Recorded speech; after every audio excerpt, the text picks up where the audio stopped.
Hello guys, welcome back. Point of decision की एक और वीडियो में आपका स्वागत है। जैसा कि आप सभी जानते हैं, ट्रंप अभी टैरिफ को लेकर बहुत ज़्यादा एग्रेसिव हो चुका है और वो लगातार टैरिफ लगाए जा रहे हैं, कभी किसी पर कभी किसी पर। अभी रिसेंट में उन्होंने ईयू पर, यूरोपियन यूनियन पर भी 30% का टैरिफ लगा दिया है। और एक चीज़ और है जो इन्होंने ब्राज़ील पर 50% का जो टैरिफ लगाया था ब्राज़ील पर, वो लगाने का एक रीज़न जो हमने बताया भी था कि वो रीज़न है ब्रिक्स। क्योंकि उनको डर है, ट्रंप को डर है कि ब्रिक्स जो है वो डी डॉलराइजेशन करने की कोशिश कर रहा है और ब्राज़ील की पॉलिटिक्स में उनका इंटरफेयर इसी तरह बढ़ेगा कि वो ऐसे उल्टे सीधे टैरिफ लगाएंगे तो वहाँ की जो पब्लिक है, जो अदर पार्टियां हैं, वो करंट गवर्नमेंट पर प्रेशर डालेंगे। या तो वो ब्रिक्स से निकलने की बात करेंगे या फिर वो यूएस ट्रंप के साथ समझौता करवाने की कोशिश करेंगे। अब जो ये ब्राज़ील को इसने ब्रिक्स के अनुसार ध्यान में रखते हुए टैरिफ लगाया 50%, इससे एक इशू और बनता है कि क्या वो ब्रिक्स की सभी कंट्रियों को इस तरह से ट्रीट करेगा, क्योंकि इंडिया भी ब्रिक्स का हिस्सा है। अगर वो ऐसा ही ट्रीट करता है तो इंडिया के लिए भी एक टेंशन वाली बात होगी। ट्रंप जो अपने टैरिफ को यूज़ कर रहा है ब्रिक्स के लिए और किसी भी कंट्री की पॉलिटिक्स में घुसने के लिए, Trump imposed 50% tariff on Brazil because he does not like it's politics. उसके हिसाब से लगता है कि ब्राज़ील उसके खिलाफ पॉलिटिक्स कर रहा है ब्रिक्स में, और ये एजेंडा ब्रिक्स में जो डी डॉलराइजेशन का या ब्रिक्स करेंसी लाने का था, ये एजेंडा ट्रंप का मानना है कि ये ब्राज़ील का ही रहा होगा। He has threatened 10% additional tariff on BRICS members nation.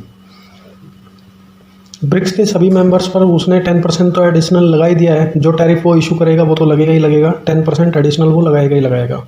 It is unclear if some leaders including the EU chief would try to reciprocate with new tariff on the US।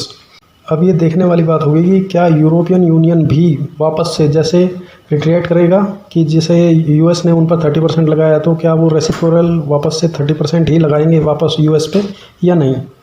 इसमें एक और जो देखने वाली बात है कि चाइना का इन्फ्लुएंस बढ़ रहा है, ऐसा लग रहा है देखकर, क्योंकि US जो है जो टैरिफ लगा रहा है वो अपने ना तो फ्रेंड्स को छोड़ रहा है ना अपने अलाइज को छोड़ रहा है, क्योंकि यूरोप उसका अलाई रहा है स्टार्ट से और बहुत अच्छे संबंध हैं उनके आपस में। उसने उन पर भी टैरिफ लगा दिया है। इसको देखते हुए लगता है कि कहीं चाइना का इन्फ्लुएंस तो नहीं बढ़ रहा। और जो ट्रंप है वो, इसको बोला जाता है कि भाई ये एक बिजनेसमैन है और बिजनेसमैन कब क्या करेगा वो सिर्फ और सिर्फ अपने फ़ायदे के लिए देखता है।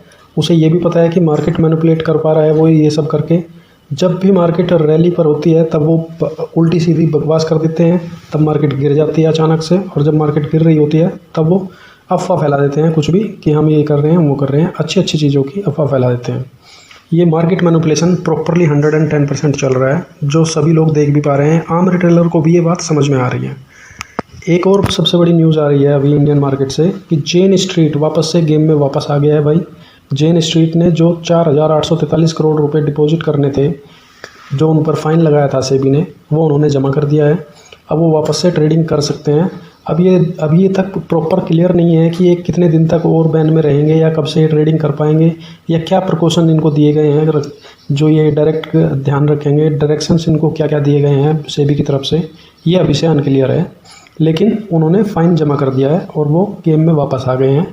May be within 1 week और 2 वीक जेन स्ट्रीट वापस से अपना ट्रेडिंग स्टार्ट कर सकता है इंडियन मार्केट में। सो ऐसी ही